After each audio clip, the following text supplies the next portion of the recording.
आइए एक अति रोचक समाचार आपके सामने प्रस्तुत करें। आज देश ने आज़ादी पर्व मनाया, उत्साहपूर्वक रहा, तिरंगा शान से फहराया गया और भी तिरंगा यात्राएं निकाले गए, सब कुछ हुआ। किंतु यहाँ पर लाल किले की प्राचीर से अजब ही खेल हो गया। यहाँ पर तिरंगा झंडा फहरा दिया मोदी जी ने, जबकि उनको फहराने की पात्रता नहीं थी, और फिर लाल किले की प्राचीर से उद्बोधन भी दिया। वो उद्बोधन में तो उन्होंने कमाल ही कर दिया। दे झूठ दे झूठ दे जुमले जुमले इतने झूठ बोल दिए कि जिसकी कोई सीमा नहीं। और इसी बीच में उन्होंने वहाँ एक बड़ी विचित्र घोषणा कर दी कि भारत को विश्व गुरु बनाने का सारा भार मेरे पर, और मैं 2035 तक भारत को विश्व गुरु बनाना चाहता हूँ। बड़ी अजीब बात है भाई। आपको भारत को विश्व गुरु बनाने का ठेका किसने दिया? सबसे पहले तो शक्ति का नाम बता दीजिए, और भारत विश्व गुरु कैसे बनेगा इसके जरा सिद्धांत भी बता दीजिए। भारत तो पहले से ही विश्व गुरु है, क्योंकि वो सनातन धर्म का मुख्य स्रोत है, सनातन धर्म की जान है, सनातन धर्म का आधार है उसके पास में। और सनातन धर्म में सर्व कल्याण की भावना है, लोक कल्याण की भावना है, जीव मात्र की भावना है, सेवा का भाव है, सम्मान का भाव है, सन्मार्गी जीवन जीने की कला और विधा है। ये आपको याद है कि नहीं? कि नहीं याद है? नहीं याद है। मैं कह रहा हूँ कि नहीं याद है। यदि जो आदमी है ना, यदि सनातन धर्म की विधा और कला का ज्ञानी होता ना, तो वो संसद की प्राचीर में झूठ नहीं बोलता, लाल किले की प्राचीर से झूठ नहीं बोलता, और हर जगह जुमलेबाजी नहीं करता, अहंकारी नहीं होता। कितना अहंकार है, कितना प्रायोजित कार्यक्रम के, कितने जुमले के, कहाँ कहाँ सफेद झूठ बोले, कितने साथी षड्यंत्र रचे। और भाजपा को है ना, जो गुजराती गैंग प्राइवेट कंपनी यानी मोदी अमित शाह एंड कंपनी बना दिया, ये भी आपने किया। साथी षड्यंत्र रचे, ये भी आपने रचे, और आप तो झूठ बोलते हो, आपकी वचनबद्धता ही नहीं है। अरे 75 वर्ष के आयु का आप ही ने प्रस्ताव रखा, आपने नहीं किया। अडवाणी को भगाया, मुरली जोशी को हटाया, और भी जाने कितनों को हटाया, और अब आपकी बारी आई तो कहने लगे कि है ही नहीं, मेरे पास में तो भारत का ठेका है। मगर आपको ठेका दिया किसने कि भारत को आप विश्व गुरु बनाइए?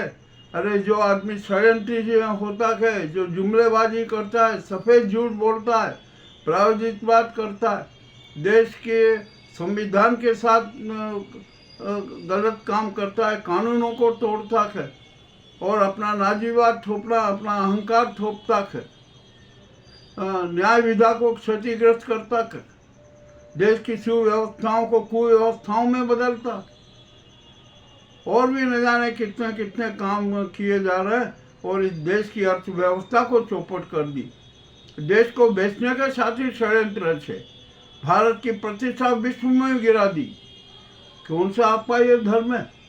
कौन सी आपकी बात है और कौन सी आपकी विशेषता है? ये भी मामला बड़ा रोचक है।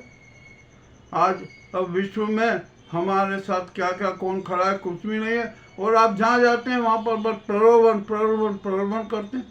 आप हर जगह जुमले करते हैं, झूठ बोलते हैं, और न जाने कितने कितने प्रकार के नाटक करते हैं। तो क्या ये ठेका आपको दिया हुआ था भारत का? क्या ये सनातन धर्म के चरित्र हैं? ऐसा नहीं होता है। हाँ, इस देश में एक बात आज आप स्पष्ट खोल के सुन लीजिए।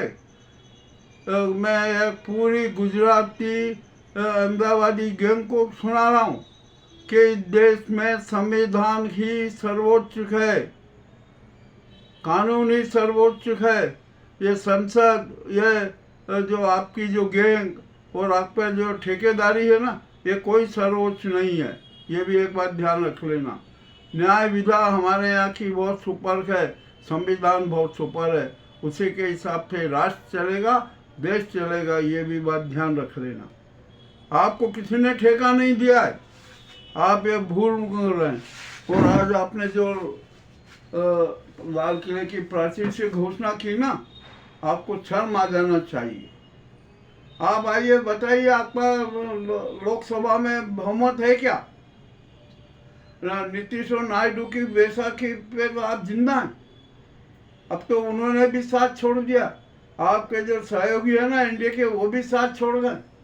और गडकरी जी है ना, गडकरी जी के समर्थक जितने 35-40 सांसद हैं, वो भी आपसे नाराज हैं, वो भी छोड़ रहे हुए, त्याग पत्र दे रहे।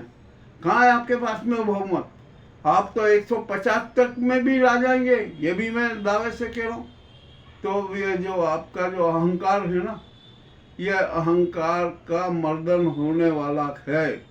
आप पल में हैं। और इसके साथ ही साथ आपको एक बात और बता दूं कि देश की 90% जनता ने देश में राष्ट्रपति शासन की घोषणा कर दी है और आपकी सरकार को बर्खास्त कर दिया। आप कहीं कोई कुछ नहीं है, प्रधानमंत्री नहीं है, कुछ भी नहीं है, ये भी आप इस पर बात जान लीजिए। अब यहाँ पर राष्ट्रपति जी है ना, उनको भी आप किस तरह से धोखा दे रहे हैं, क्या षड्यंत्र रच रहे हैं, ये भी हमें पता है। और आप राष्ट्रपति पद पर बैठना चाहते हैं, अरे आप कितने गलत महत्वाकांक्षा रखते हैं। आज आप 75 साल के हो गए, संन्यास कीजिए, ले लीजिए संन्यास। आपके सारे के सारे जितने कांड थे ना, सब उजागर हो गए, अब छोड़ दीजिए। अब यह बात करते, अब यहाँ पर आते हैं संघ के संघ प्रमुख मोहन भागवत जी हैं। वे स्वामी विवेकानंद के सिद्धांतों विचारों के अनुयायी हैं, उनको मूर्त रूप देते हैं। आप उनके खिलाफ भी षड्यंत्र रच रहे हैं। आपने उनके खिलाफ क्या क्या नाटक किए हमें पता है, हम तो मोहन भागवत जी को बता चुके हैं, समझा चुके हैं। और आपने संघ में के जो मुख्यालय में अपने कितने दलाल पाल रखे हैं, कितने दलाल बैठा रखे हैं, ये भी सब जाहिर हो चुका है।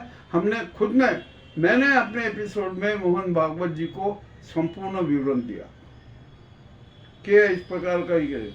अब यहाँ पर संघ और इस मोदी अमित शाह गुजराती कंपनी के बीच में सत्य के लिए महाभारत चल रहा, वचनबद्धता के लिए महाभारत चल रहा था।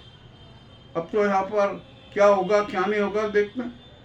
आज जो मोदी ने लाल किले से घोषणा की ना, वो उनकी घोषणा व्यर्थ है। वैसे हम उस घोषणा को महत्व भी नहीं देते हैं, क्योंकि जनता ने आपको नकार दिया है, आपको प्रधानमंत्री मानती नहीं है। आप कुछ भी बोलते रहे, कुछ भी घोषणा करते रहे, उसका कोई महत्व नहीं है। और जनता तो स्पष्ट कह रही है कि आपको है ना विदेश यात्रा नहीं करना है भारत के नाम से, आप कोई भारत के प्रतिनिधि भी नहीं है, ये भी अब जनता स्पष्ट रूप से कह रही।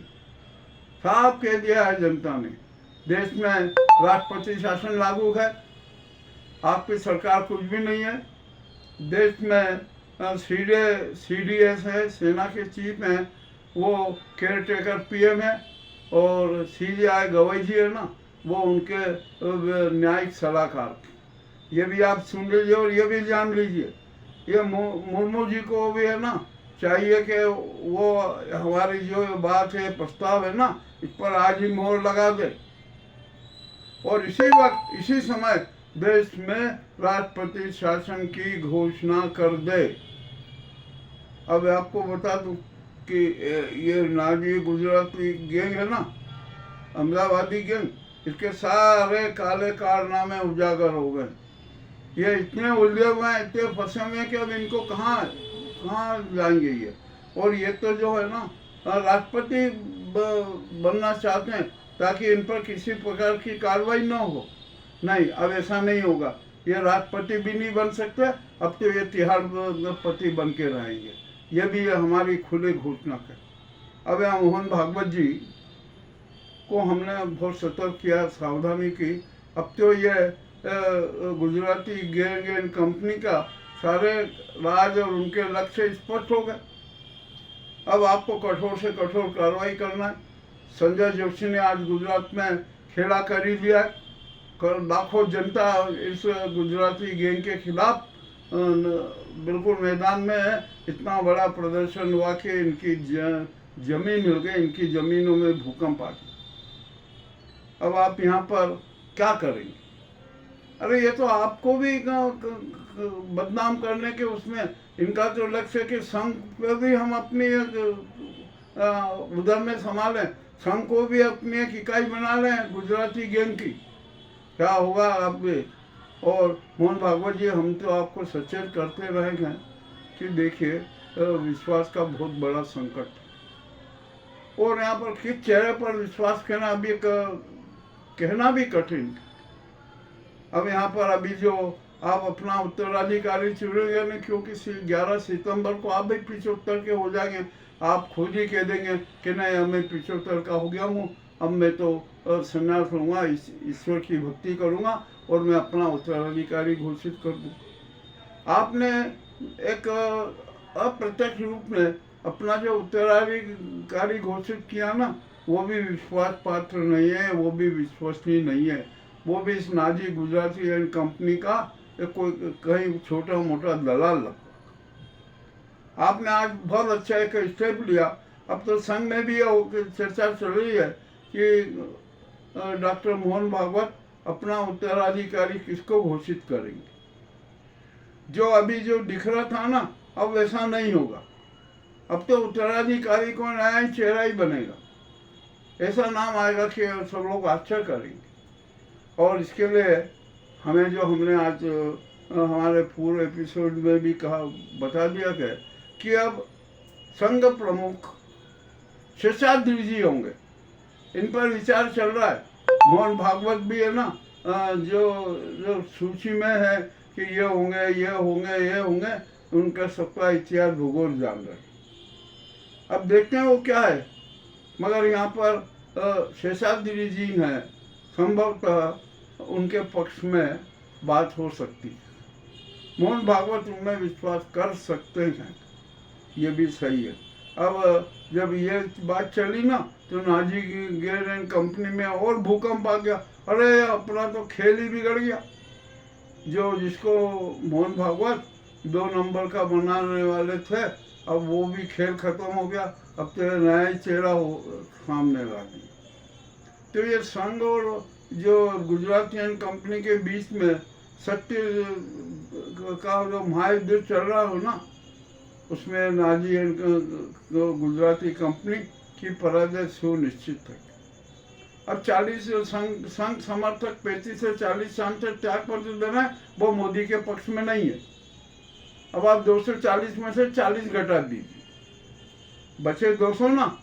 अब 200 में से भी आई है नायडू और नीतीश कुमार के 28-30 सांसद हटा दीजिए, तो इनके पास में कितने बचे? 170। और एनडीए के जो कुछ सहयोगी दल है वो भी इनके खिलाफ हैं। दूसरी तरफ आदित्यनाथ के जो समर्थक सांसद हैं वो भी इनको जमीन पे लाने की करेंगे, इनके साथ नहीं रहेंगे। तो इस प्रकार ये 150 के नीचे भी आ जाएंगे। तो ये अल्पमत में ही हुए ना, और अल्पमत की सरकार है, उसको किसी प्रकार के निर्णय करने का अधिकार ही नहीं है। और मोदी जी ने तो आज संसद वहाँ लाल किले की प्राचीर से झूठ बोल के वहाँ लंबा भाषण दे के और ये ऐसा ऐसा कर दिया, यूँ कर दिया, लटकेबाजी करके जो जनता के बीच में दर्शा था ना, जनता अब तो मजाक बना रही।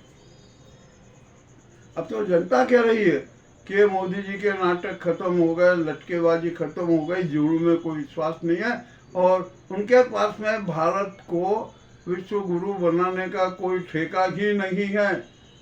अब तो उनको त्याग पत्र देना चाहिए 1-2 दिन में। अब उनके त्याग पत्र के कितने दिन बचे हैं? 32 दिन। अब 32 दिन और बचे हैं। आप जितने जो नाटक करना चाहते हो कर लीजिए। और यूँ ही आपको तो जनता ने बाहर कर दिया। आप जनता आपको 90% प्रधानमंत्री मान ही नहीं रही है। अब यहाँ पर इतनी सारी स्थितियाँ बनने के बाद राष्ट्रपति जी को एक बहुत बड़ा कदम उठाना है। अरे वो तो राष्ट्रपति के पद तक ही मुर्मू तक को भी बलि का बकरा बना के डालना चाहती है। इसे गुजराती कंपनी क्या है ना, कटे फिटे टूटे पुतले पुतलियों का ढेर लगा हुआ है, मुर्मू जी को भी उस ढेर में डालना चाहती, किंतु हम मुर्मू जी शायद उस ढेर की पुतली नहीं बनेगी, और जो जनता ने जो निर्णय दिया ना उस पर अपनी मोहर लगा देगी।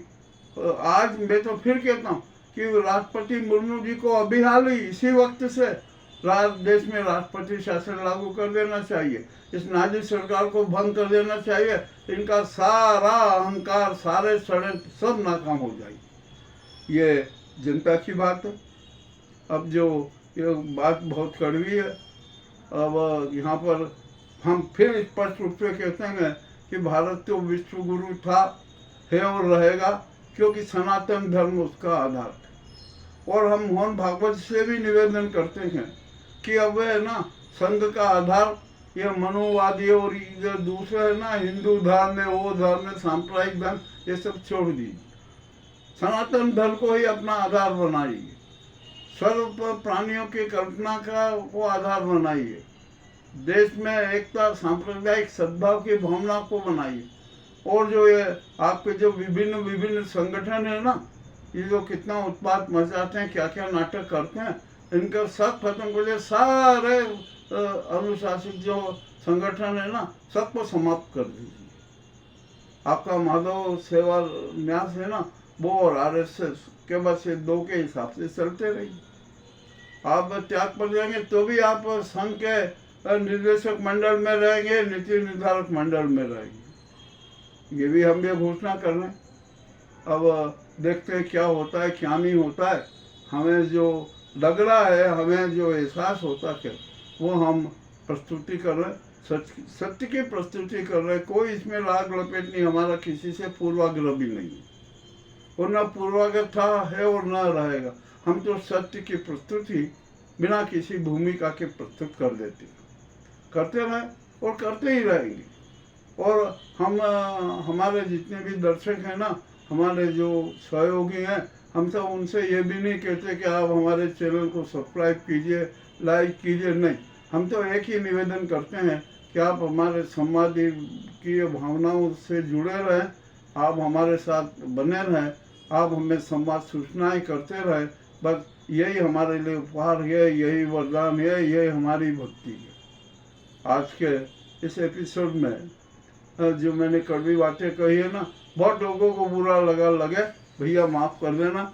जो सच सबके सामने रखना हमारा धर्म है, समाजी धर्म है, हमारा जीवन लक्ष्य है। हम अपने जीवन लक्ष्य से भटक नहीं सकते, अपने चरित्र से भटक नहीं सकते।